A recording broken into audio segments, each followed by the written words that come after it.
Slanjava. So in this interview, you are going to find out amazing tips and tricks on how to stay motivated, stay passionate, and stay happy and healthy as a music producer from someone who's done it, Memorex Memories, one of the most legendary synthwave producers with thousands upon hundreds of thousands of plays. Absolutely amazing guy. He does this full time and he's here to help you today. So let's jump into the interview and find out what he's got to say. Hello everyone, I'm so happy to have Sean here, aka Memorex Memories. And it's so nice of him to agree to do this interview, which is all about the kind of ethos of the channel, really, where we're trying to help get people over hurdles like self-doubt and self-criticism and kind of creative block and writer's block and all these kind of things we all experience. So Sean, thanks for agreeing to the interview and I'm so glad to have you here. Yeah, no problem at all, man. As I said, it's a topic that's quite close to my heart, so I'm happy to share whatever limited knowledge I've gathered in the short time I've been doing this.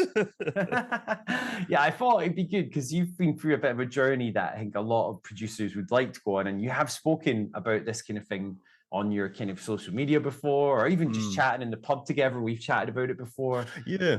So I think, and something you said just before the call, like how you said a lot of other resources focus on get this plugin or whatever, whereas this is kind of might even help people even more, I'm hoping. Yeah, exactly. Yeah, workflow is important, and a lot of people don't think realize that workflow kind of starts up here as well, getting yourself prepared and just how you can even approach the studio or wherever you're working. But yeah, hopefully I can share whatever I do. I don't know. I might find out what I'm currently doing. Who knows? Yeah, maybe we can both learn for this. I'm sure we can. And I think that's part of being a producer or an artist, is always being curious to learn from other people or new things or different mindsets and stuff. So yeah, cool. Well, I thought it might be cool to rewind it back to the beginning of your story. I remember you mentioned to me once you went to like sound engineering college at one point as well, and you've been.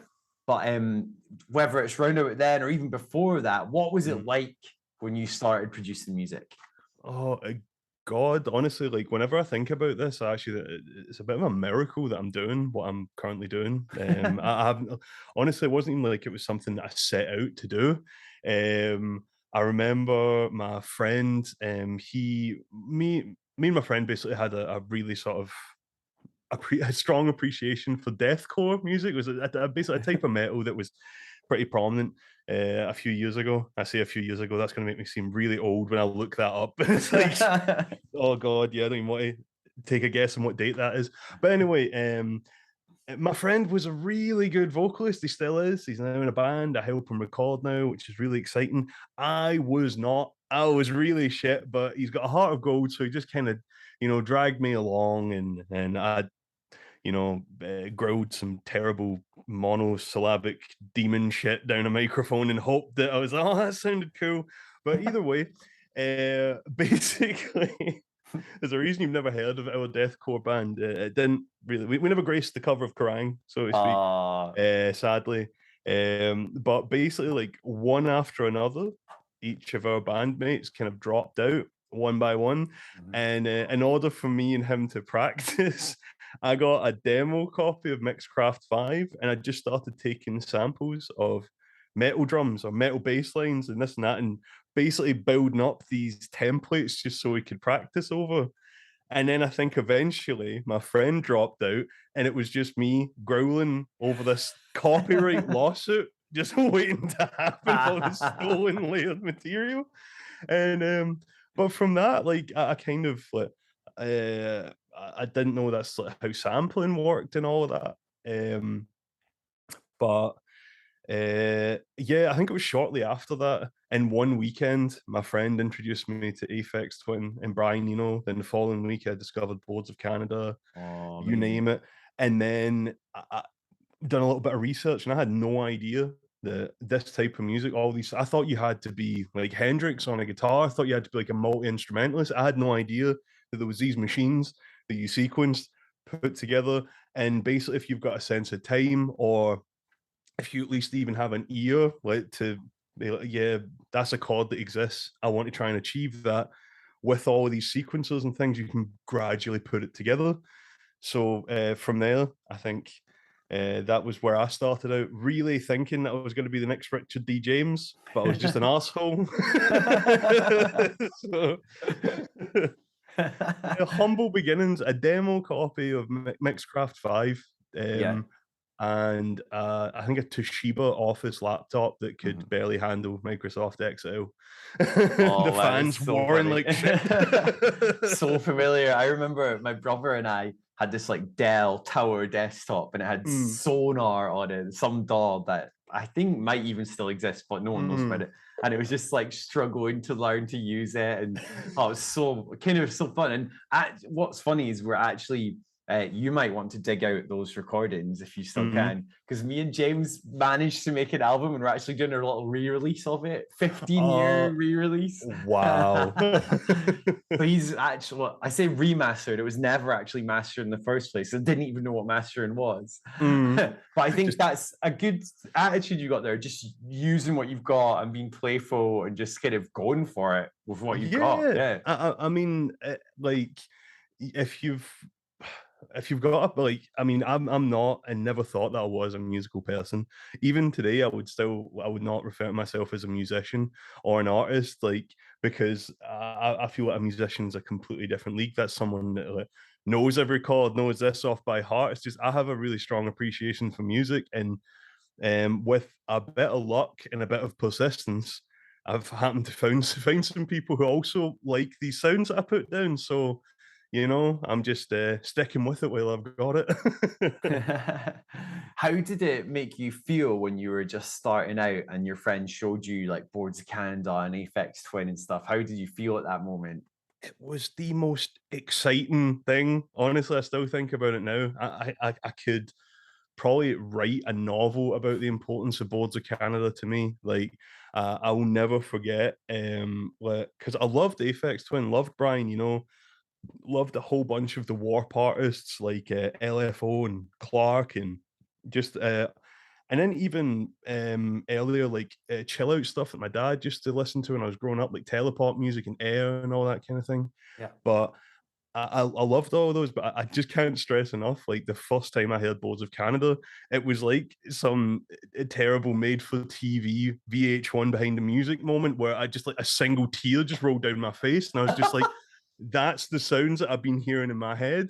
Like it's like someone who's just laid out for me. And every single song that I listened to, I was just like, this is better than the last one. Now I want to know all the rail shit and everything. And but please, instead of a novel, can we please have like a manga version of it? Memorex Memories. It's just like the single tear coming out of a manga version of you.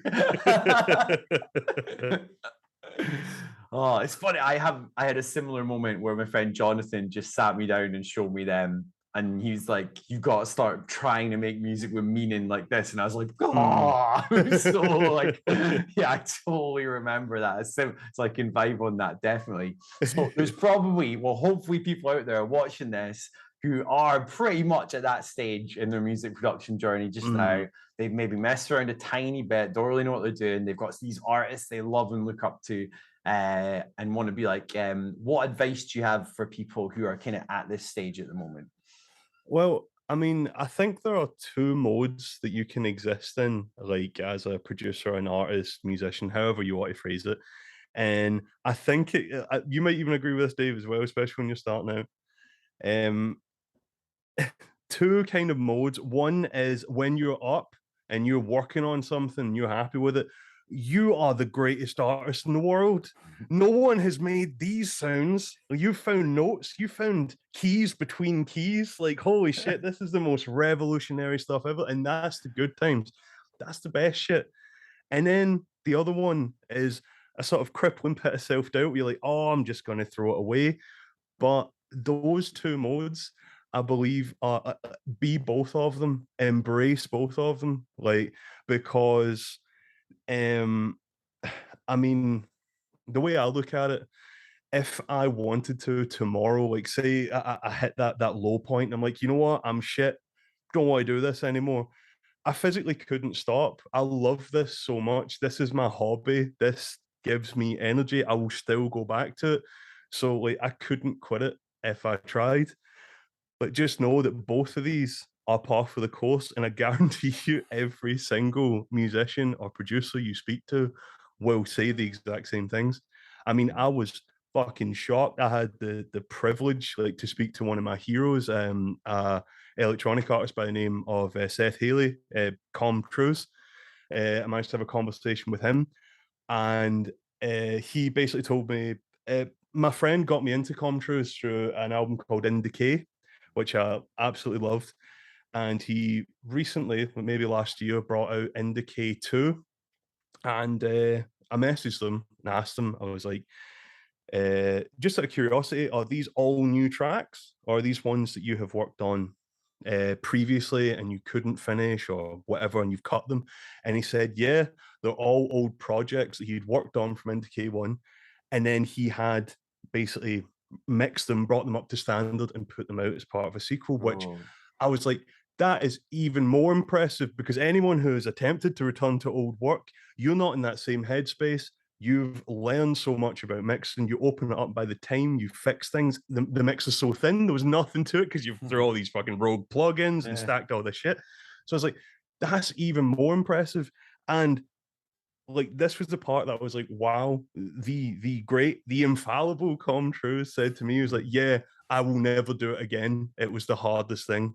And I'm like, wow. Like, so they go, like, that's what I even said to him. I was like, wow, Com Trues has also confirmed the mix will never be right. And he said, yeah, the mix is never right. You're never going to have that perfect one. The amount of times I thought, yes, I have. As soon as you put it out, you're like, it's shit. I hate it. I wish I'd never done it. Dude, there was literally a meme I seen today that was a picture of a dude in the studio cartoon, and it just says like, oh, finally, I fixed the mix, but I can't fix inside myself.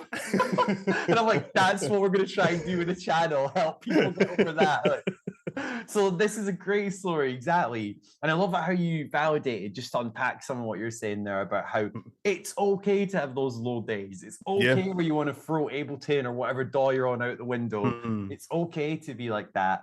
And that's probably just a sign that you need to rest your ears, recharge your creative battery. That you said different, you know, like, yeah.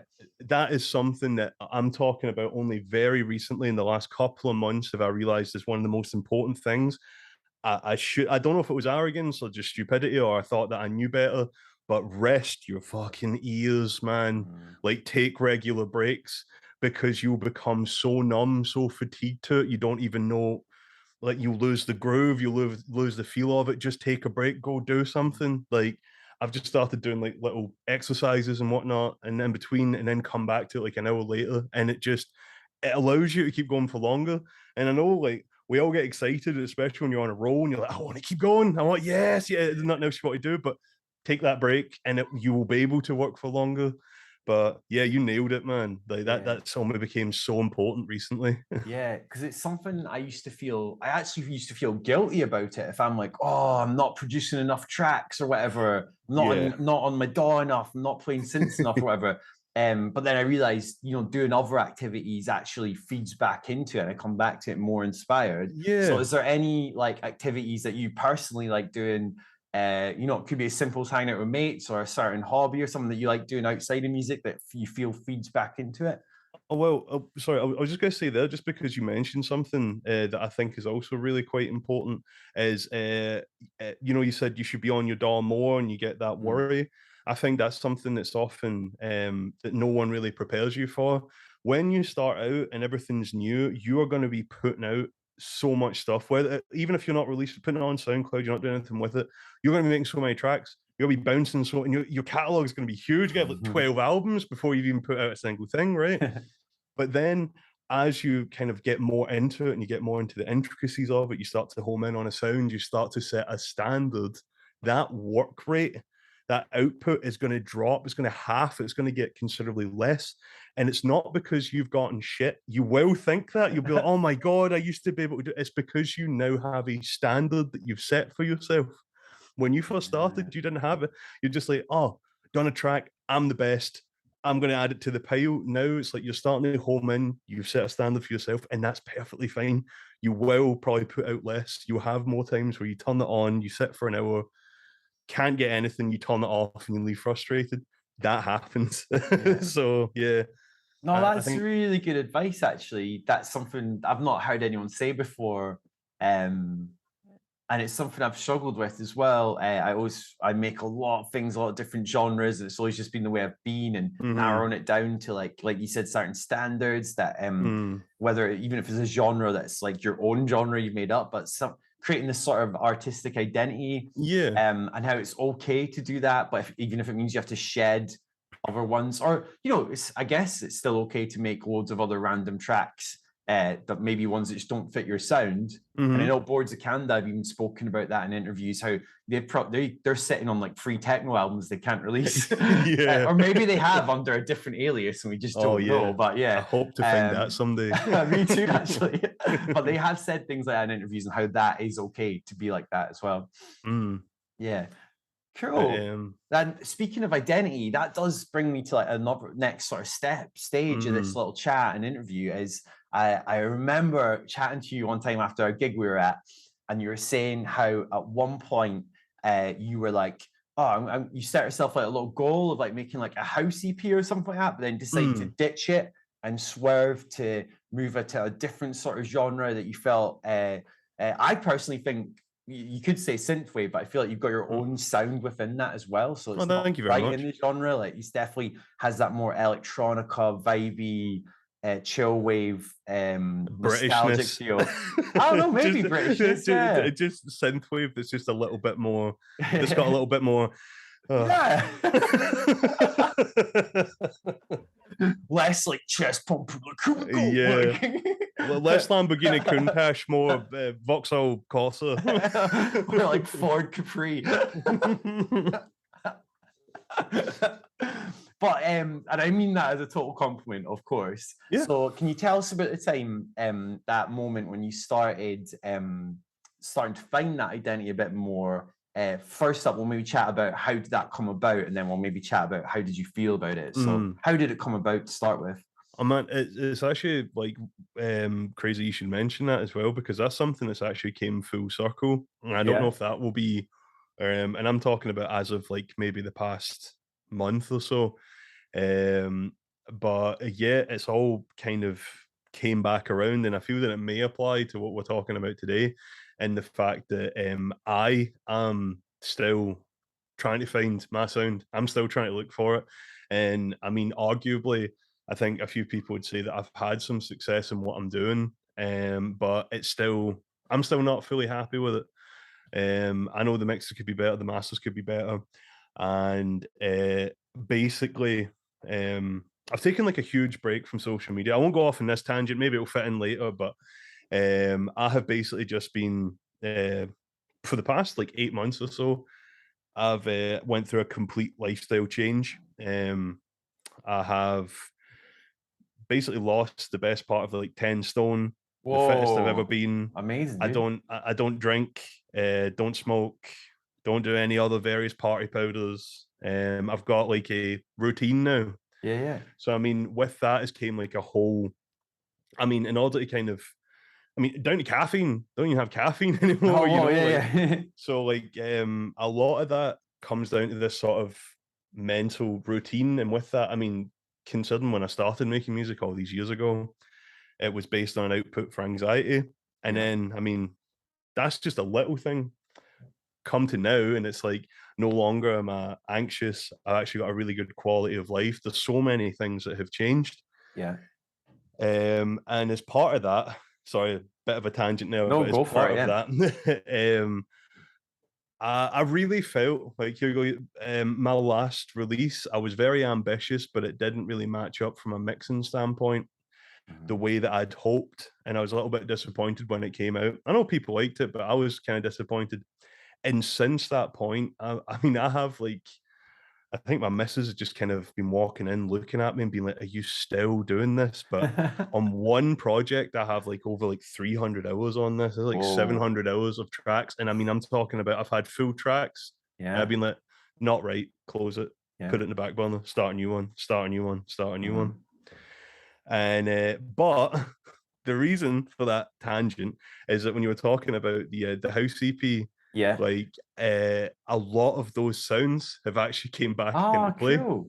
Here, I wonder if rather than just being unhappy with your mix, it's and unhappy with your artistic identity, it's just you, in your own words, have changed a lot recently, and you've just got new things to express, and that might come across in a different sound, if you know what I'm saying. Yeah, and I mean, there's a lot of other things that may fit in later, like the scene. I mean, like to kind of shorthand it, I'm so eternally grateful for what the what's it, like, chill synth, vaporwave, synthwave, whatever wave scene has given me.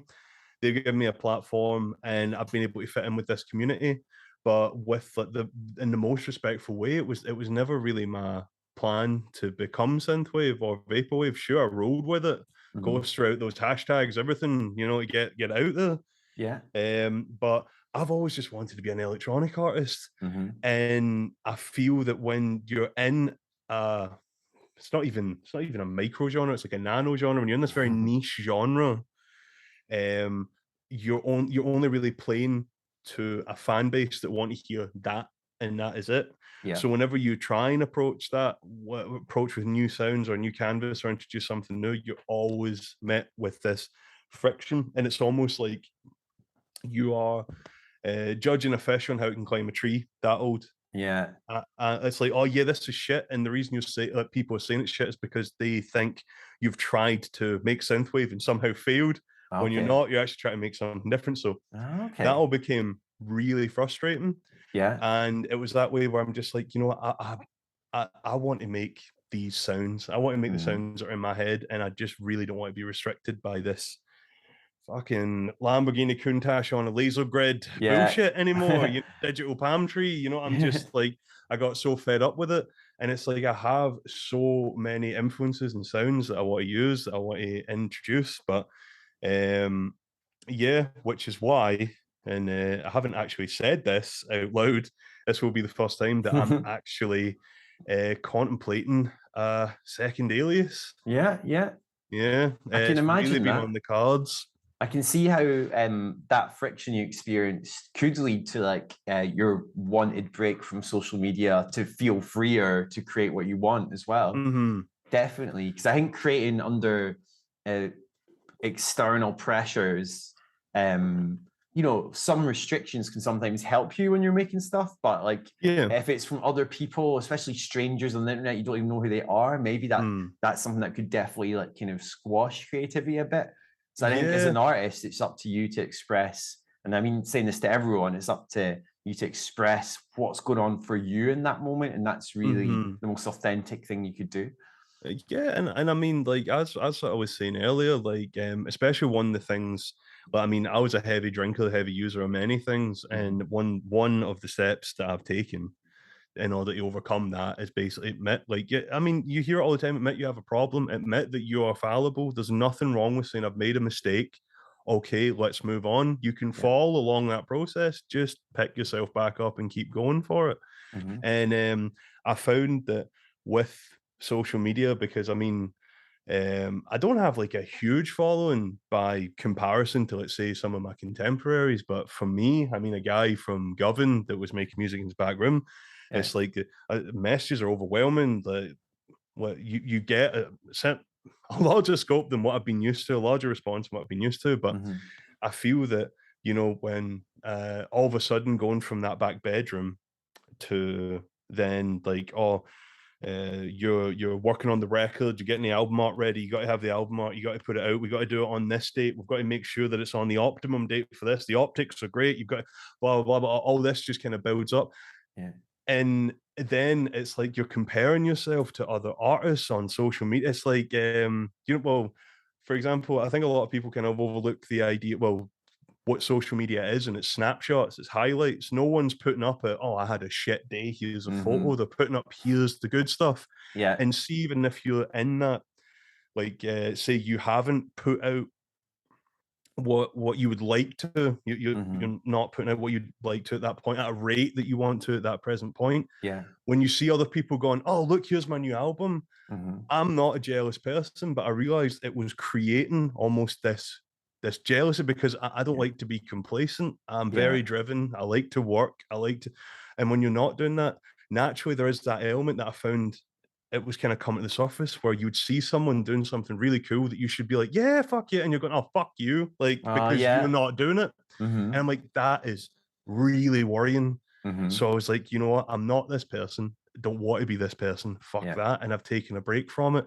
And it's been the best break ever. Like, I actually, as much as I love repping the brand and putting videos together and all of that, I don't really have much of a desire to go back, like other than to promote or just shit something that's going to make someone happy and then just fucking leave it. I don't even want to see it. But sorry, I have no idea how we got on. No, it's a great example, and I think the big takeaway from that is the whole comparison thing.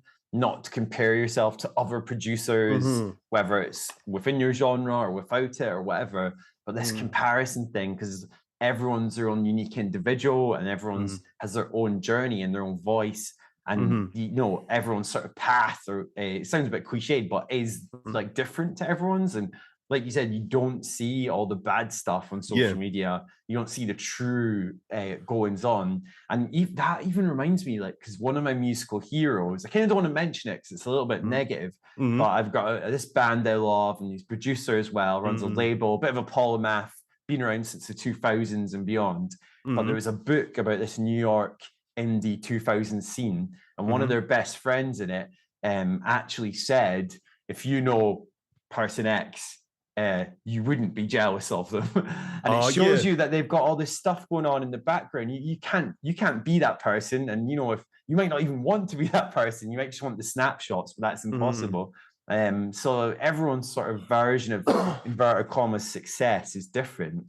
And I think defining that for yourself is really important. Sort of, so it makes me wonder, see when you sort of even now or at any point, have you sort of sat down and really thought, what do I want from this?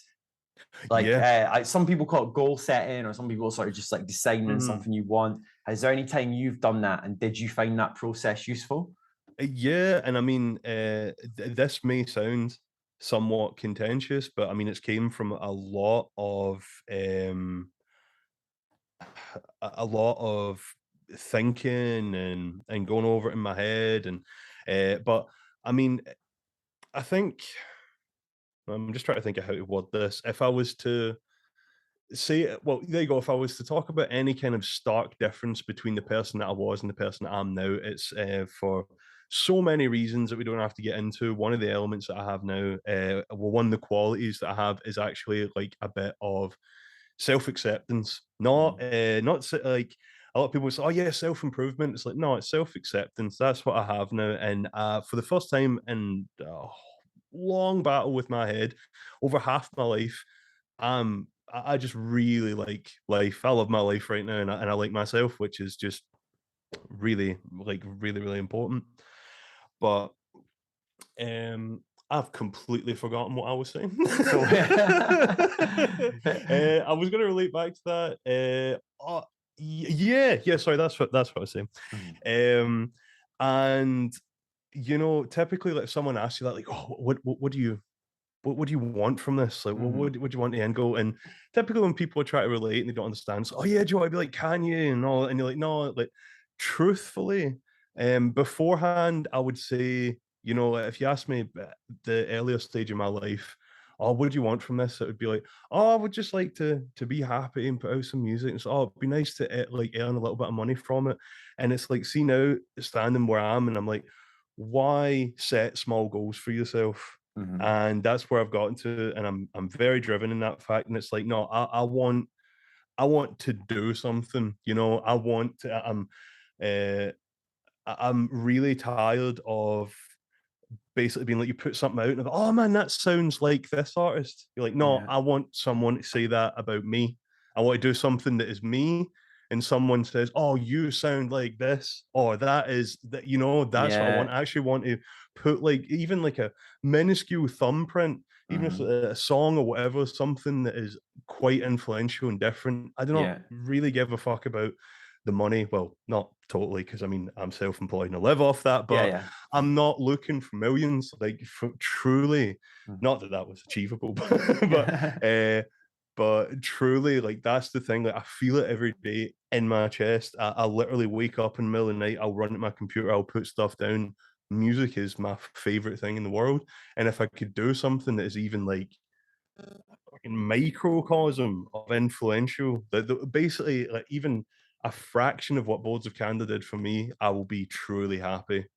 But I mean, it's like, to sum it up, you don't enter a race to compete. You enter a race to win, and I think it's, if you say that out loud, a lot of people go, "Oh, that's arrogant, that's cocky," but it doesn't have to be. yeah, It's like you're driven. It's like you don't want to start a race and come in second. You want the first yeah, place. You want this, so it's like just yeah. strive for it. You don't Well, have to be a dick along the way. well, yeah, totally. I see what you mean as well. And you can use that sort of ambition as like your true north. That's like, I want to make music that leaves an impact on the world.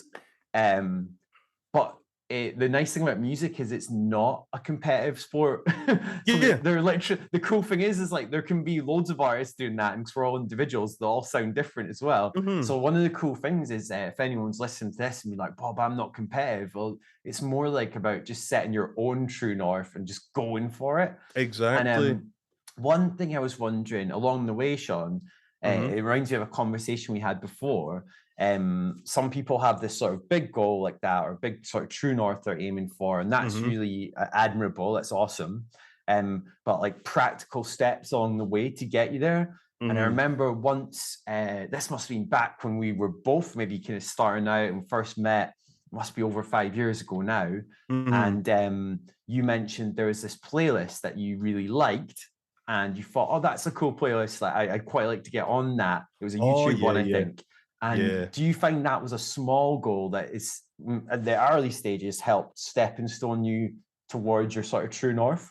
Well, I mean, to be honest, that was a huge goal. I didn't actually think that would be achievable. As much as like, I don't know if you're familiar with the track called Resonance by an artist called Home. It became this like sleeper hit I say sleeper, this huge hit in the genre that I'm a part of. It's like it's in memes, it's everywhere. Like it's probably one of those songs you're like, no, I don't know what that is. You search for it and you're like, oh, it's that song, right?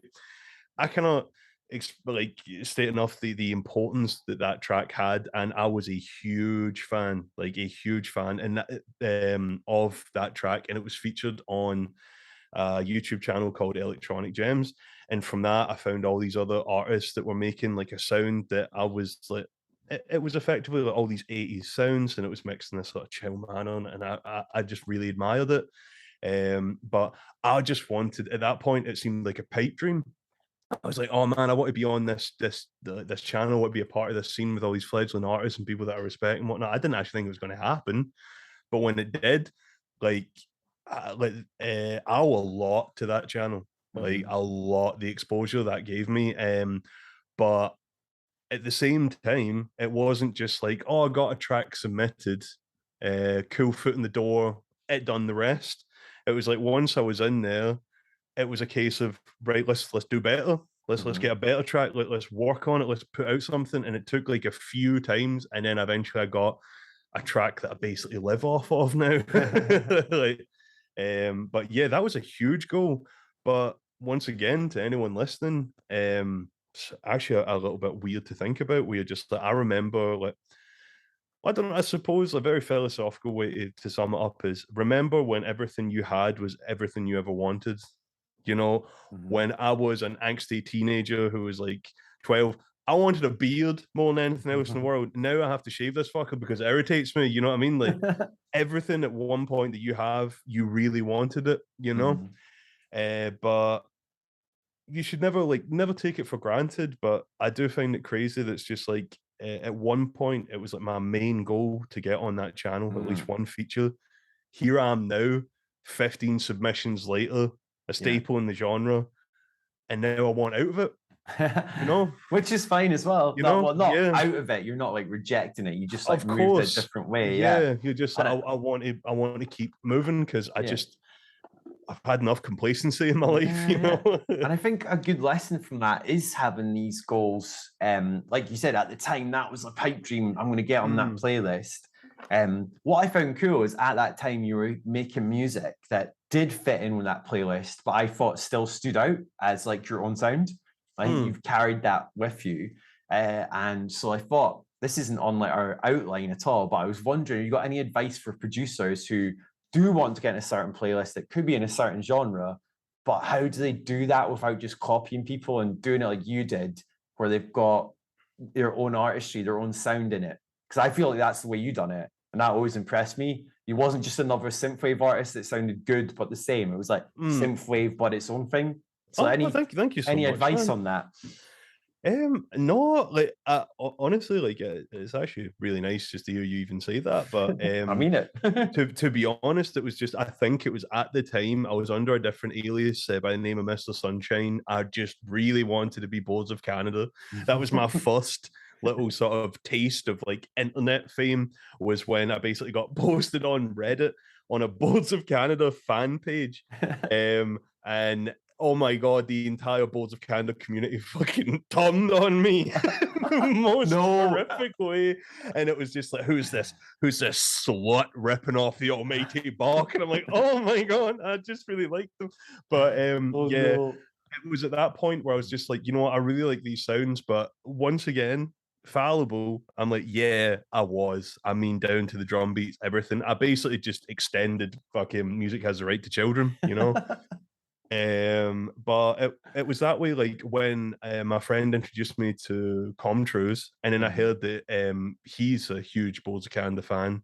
Then I saw how he was utilizing these elements, like because there are certain sounds on the Indicator album specifically that I'm like, oh my god, that's definitely the same synth. And then how he merged it with almost like this sort of breakbeat style and just like fucking time signature switch ups and stuff. But at the same time, I didn't really want to combine those two because that's Comtrues. And then it wasn't until I heard this, which is now known as like chill synth genre, that I was like, oh, just that nice mellow 4/4.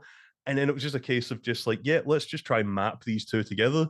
Took a few attempts, but yeah, eventually I just kind of fell into it, I think. Yeah, I think that's good advice, and things I've heard other artists doing in other kind of mediums as well, taking your influences, you could say growing up, or what the ones that really kind of sparked your interest, and then combining it with something more current or different, and that mashup filtered through your own personality is a good way of achieving something quite unique. Yeah.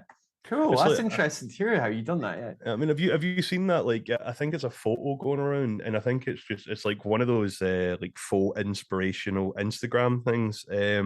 Normally has like a cringy description, but the actual content, the image itself, I think is really important. I'm probably going to butcher it because I saw it a long time ago, but effectively it was just like the cycle of creativity, and it's like I think it's like two squares sitting side by side, and it'll be influences. And then it's like the second stage along, it's a circle. And it's like what is it? Influences plus input. And then the last one is like your goal, and it's a triangle, and it's like basically you mold the shapes together and you get like this different output. And I was like, I've probably butchered that. Someone will find that and be like, that was not the image at all, but it's something flashing up on the screen as you speak. But I just thought that was a really nice way to look at it, because I think at one point everyone has ripped off the people they love the most, unless you're the Velvet Underground, who are just a proto everything band and done everything that any musicians ever wanted to 60 years in advance. Like, but other than that, I think at some point everyone has just been like, yeah, I just want to try and make that music, and then before you know it, you're like, oh shit, I'm ripping it off, time to change things.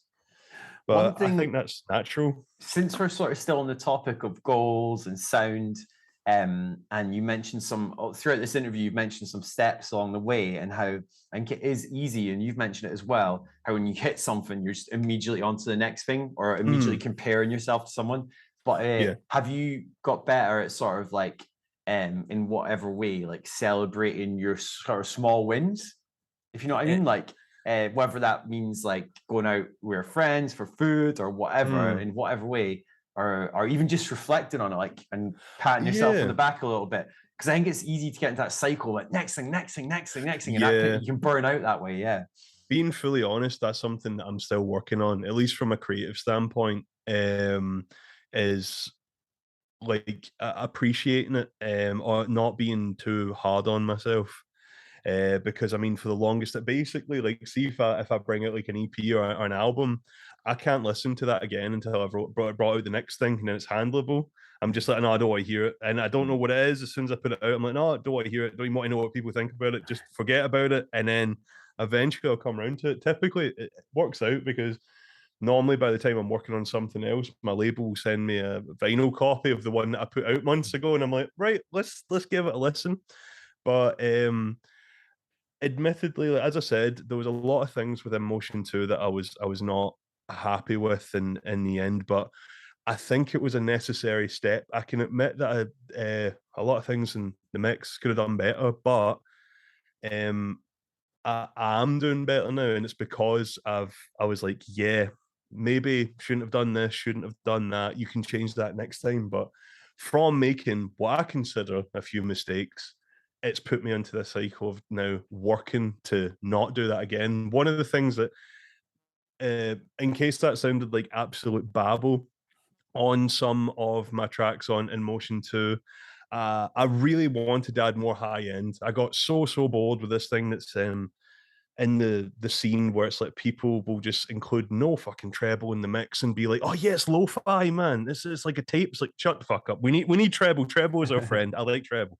So I wanted to add more treble, bring up the high end, nice clarity, something crisp. And it did sound crisp. And it wasn't until like I listened to it about maybe say a week after it came out and I turned it up and it was crisp, but it hurt. It pierced. Right, okay. Yeah. And you're like, oh fuck. And when you heard that, you're like, you don't want that. Like you basically, yeah, you want to turn it up and effectively all the frequencies while the mix is low, you can hear everything. When you turn it up, maybe they'll just brighten that a little bit because of amplitude going up. But with Emotion 2, a lot of that didn't happen. I also confused mud with mid-range and stripped a lot of the mid-range out of things, and it just sounded a little bit thin. But as I said, I've now got all these projects that I've been working on, and that's something that I have been meticulous in. Yeah. Where I've started using reference tracks, which is something I never done before, and I find it's really important. I think because I kind of had this idea that, to be honest, actually, that's probably something that I could mention. I had this idea that I kind of it almost became a crutch. I don't know if you've done this before, Dave, but I would listen to, let's say, established artists, like ones that are out on major labels, and then you'd listen to your mix. And personally, what I would say when I listen to my mix, I'm like, oh, well, these guys are signed to labels. They've got engineers and all this equipment. Mine will never sound like that, which is bullshit. Yeah, because you can do it. So I use this crutch. And I'm like, oh, yeah, if I was signed, it would sound better. And you're like, no, you can. So I have been so meticulous in this stuff that I'm working on just now. And I feel like I've finally, after all these years, cracked it. Yeah. And I'm really happy with it. Cool. But the cool thing about this story is to take away, I think, for people listening is like, dude, like you wouldn't be at this stage now without actually going through that stage. And when you were making the last one, you intentionally done those things. So there was coming from like a decision making. It wasn't like by accident the highs were too high or the stuff you talked about. It was like an intentional thing that you've learned from.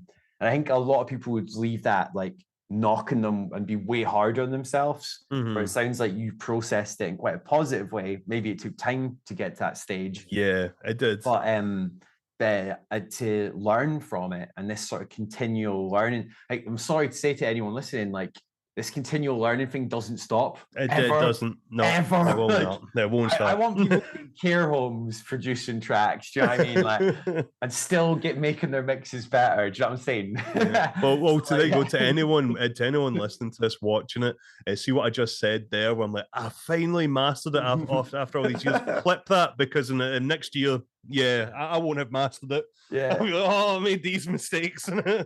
Like, And but what a good lesson as well is like you still put it out something, you still did it. Because Yeah. like if and I think some people are held back by fear and almost never put stuff out and never finish things. So I think the actual process of like finishing it as best you can at that point and getting out there is still really important.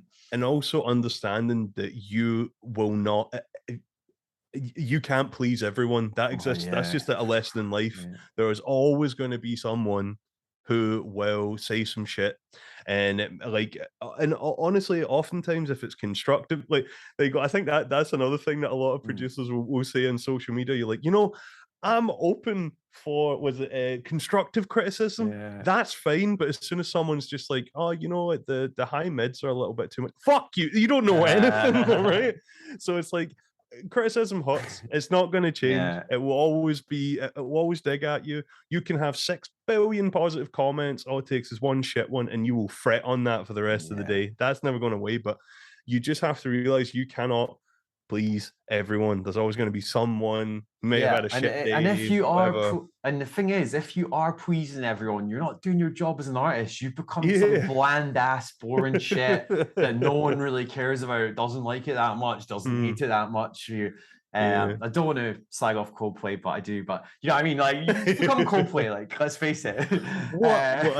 I'm properly outing myself here, but seriously, what the fuck happened to Coldplay? Because their first 2 albums, I'm a fan of those first 2 albums, and I'm like, it's just Chris Martin with a laptop. I did say that, right? This is the bravest thing you've heard on the internet. This is like coming out and say that you actually unironically like Creed.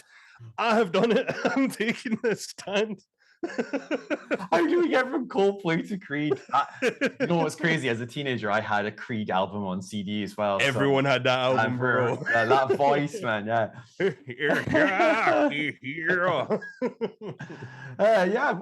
Well, at least Creed split opinions. Some people thought they were really shit.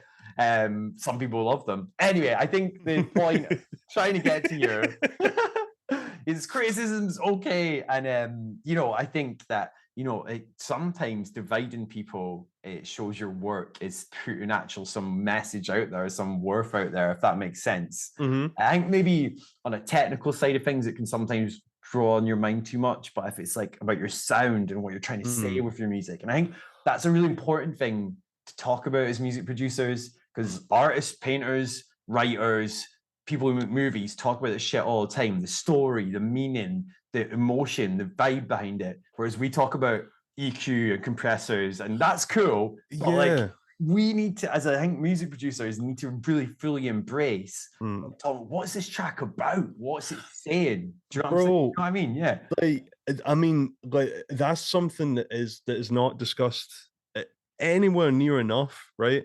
And I think now, I suppose you would call it a vibe, right? I think that's probably that's what the kids would call it. I don't always say that because it just felt painfully old, right? But it's true. It's like you can have the most professionally mixed shit ever. How many? Think of like someone like, say, you've got Kylie Minogue, who was this huge pop star, and then you've got Danny's shit. It's still a producer, but like, who's out here listening to Danny Minogue? You can have the most polished shit ever, but do you have a feeling? What are you trying to say? Like, I mean, like, I'm not in any way comparing myself, right? But I'm just like, I have written so much stuff that I've actually torn chunks out of my hair trying to get the mix right. And my most popular song is a song called Curious Alice, which I made in the corner of my ex's bedroom in the dark with a laptop on top of a step ladder. I didn't have a MIDI keyboard, and I used the actual keyboard on the laptop to type in the notes. I've made it in one night and put it out. That's my most popular track.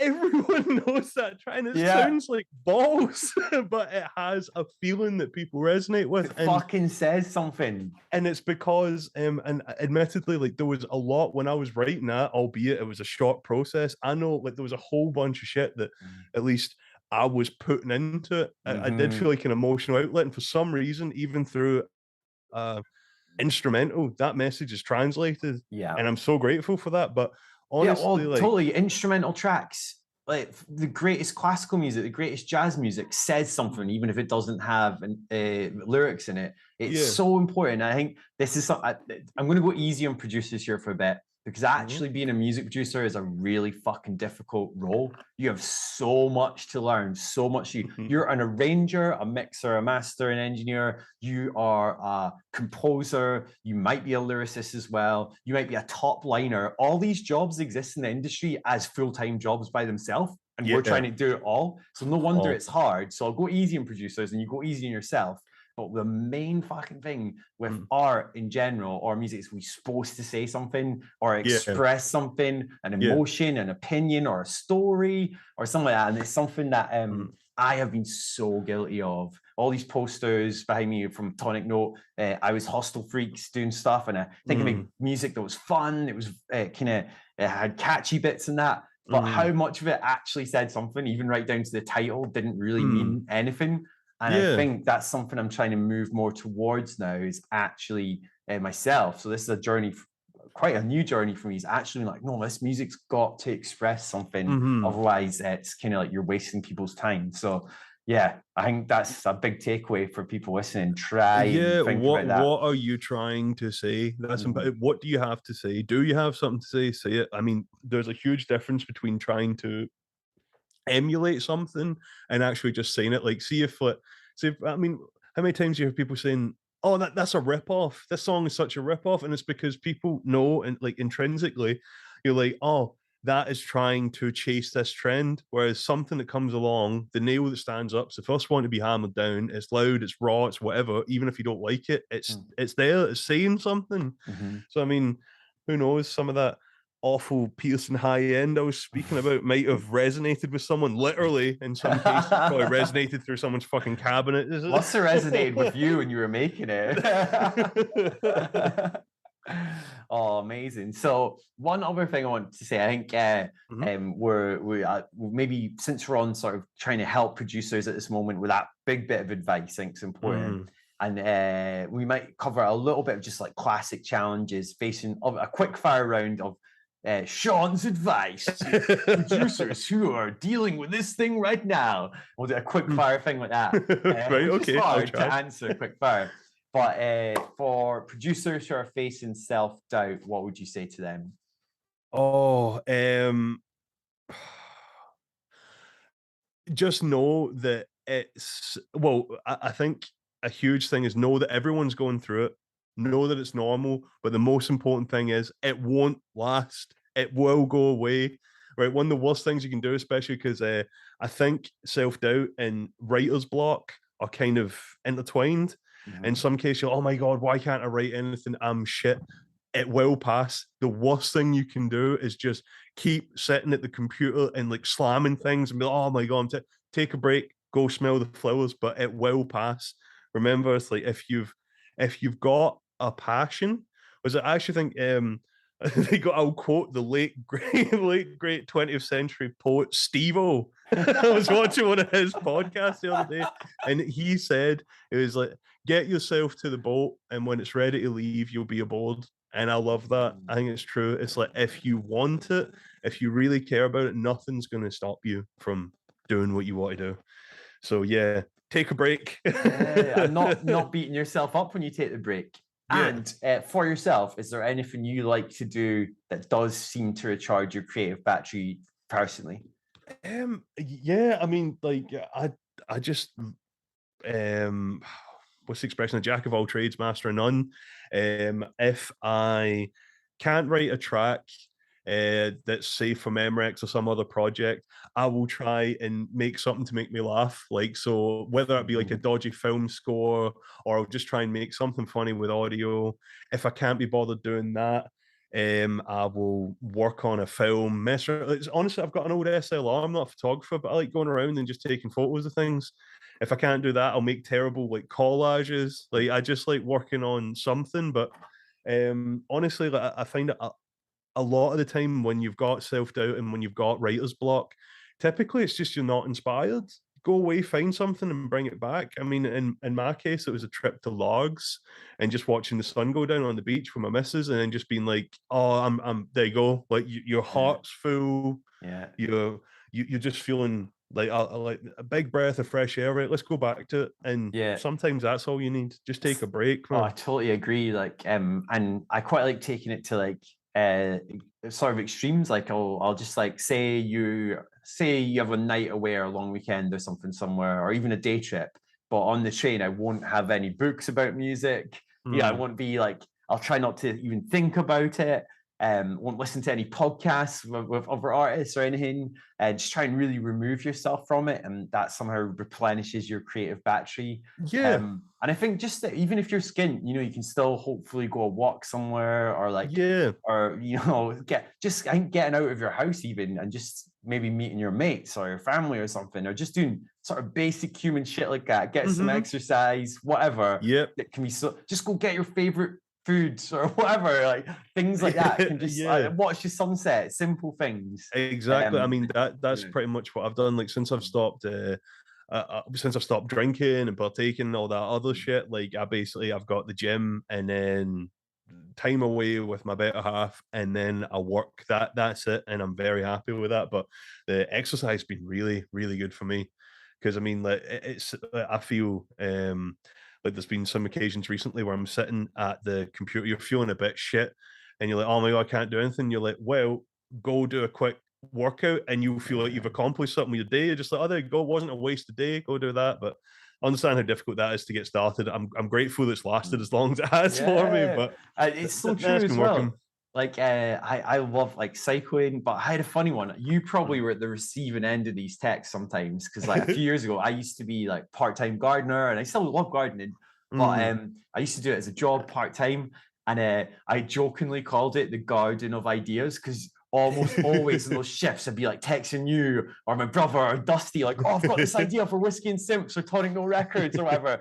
And so like sometimes a good thing is most of us have a phone, or if you don't, take a notepad everywhere. So at least if that you do get that inspiration, boom, you can always scribble it down and not lose the idea, because it is easy. I normally bounce my tracks, put it on SoundCloud as a private, and then when I'm walking around, I'll put it on when I'm walking around. I feel that when you're not looking directly at the DAW, sometimes you're like, oh, there's an idea, I'll put that little thing in there, but you didn't hear something, or sometimes that helps me as well. Oh, that's a brilliant thing I've started redoing. I used to do it ages ago when we were making that album I was on about 15 years ago. And Bicep were saying they do that, and it helps. It's something about your subconscious sort of processes it as you're like passively listening to it. So that's a great trick there as well. Oh, amazing. Well, Sean, I think this episode's been full of your story, advice, and help for people. And I really hope everyone out there will find this super helpful.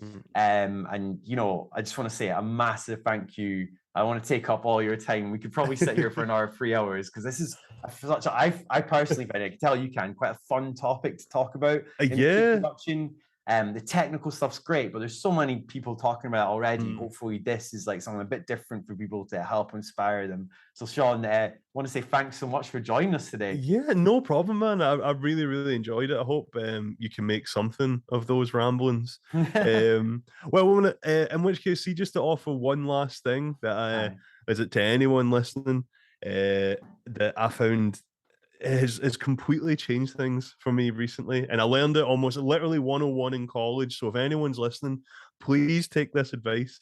If you go into education for sound engineering, you'll hear it as like follow the signal path, right?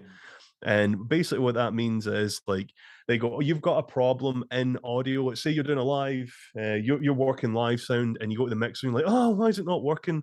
Follow the signal path. Go to the plug. Is it plugged in? Is the plug switched on? Is it connected to the mixer? So many times it's that. It's like before you start going, oh my God, is it the limiter? Is it not right? Go to the beginning. But I feel that I've started doing that in mixing, and I got into so many bad habits, whether it be from me thinking, oh, I know better, or I don't know, bad habits, but basically I would apply effects before I've even done this, right, or XYZ, blah, blah. To make it simple, is it loud enough? Is it turned up? That is one of the biggest things that I can tell. Just say to anyone, before you start adding compressors, before you start adding your And the reason I say this is because if you go on Instagram, you go onto Reddit, whatever, if they've got marketed ads, it's like, oh yeah, get this compressor, get the new tape delay, get the slapback fucking Echo 5000, get this. Yeah. It's like, but like, so I think a lot of people are going into it and they're just like, you need this effect to get this, to get that. No, like, I cannot like stress this enough. If you've got a synth and you've got an idea, get it as close as you can from that. Like when it leaves the synth and it goes into your mixing channel, does it sound as close as you can before you start to edit it and add effects? Is it loud enough? Another thing, when it comes to compressors, never use a compressor to make something louder. It's not what it's for. It should leave the compressor at the same volume. Shouldn't be louder, should that? You're compressing it for a reason. And also, you don't have to compress everything. You don't have to do it. Some things don't need to be compressed, and when they do, it could just be a little bit. You don't need lots. Those are 3 huge Sean's lock of the week takeaway. Is it loud enough?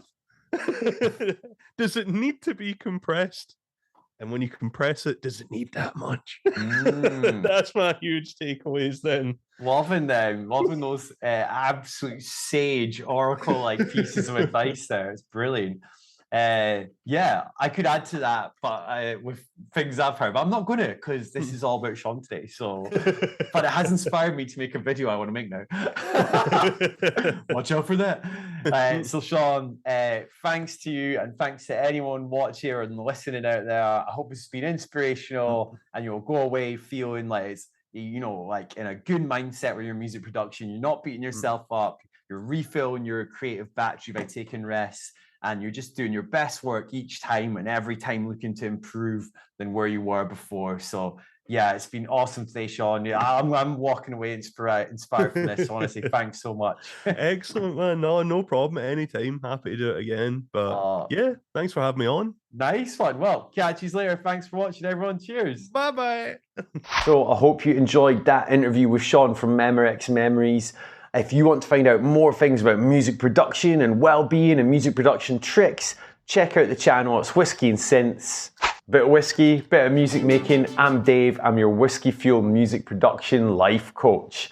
And if you've watched all the way to the end, it's a free gift. I want you to click below and you're going to get a free 3-part Ableton Live mini course down there, as well as an ultimate guide to synths free ebook. So click below and I'll halfway send that out as a bonus for watching right to the end. Thanks so much. Enjoy your synths, enjoy your whiskey. I'll catch you later. Whiskey.